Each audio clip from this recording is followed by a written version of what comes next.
अंथरुणात असतो माणूस, बाई असो पुरुष असो कोणी असो, ज्यावेळेला अंथरुणात असतो त्यावेळेला पचनतंत्र सगळं बिघडलेलं असतं, कारण चलनवलन नसतं ना शरीराला.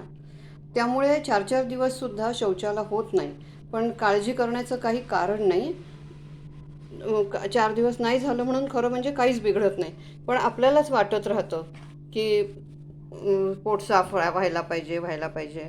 आणि मग त्यासाठी आपण डुफोल एक दे, काहीतरी दे असं करतो. आणि संडासला करण्यासाठी आता हा मोठा मी एक्सरे वापरते.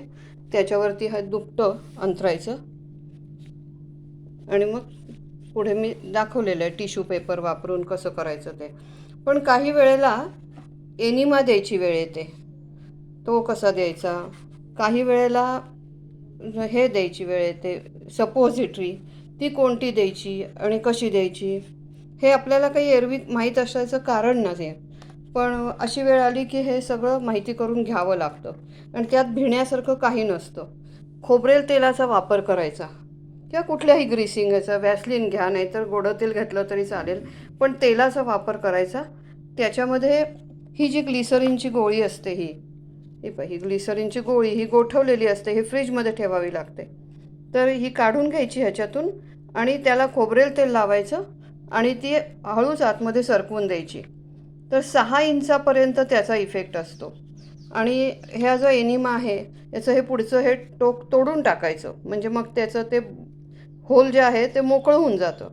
त्याच्यानंतर इथे जी क्लिप आहे ती सरकवून घ्यायची, अशी सरकवून घ्यायची, म्हणजे ती पाईप पण मोकळी होते.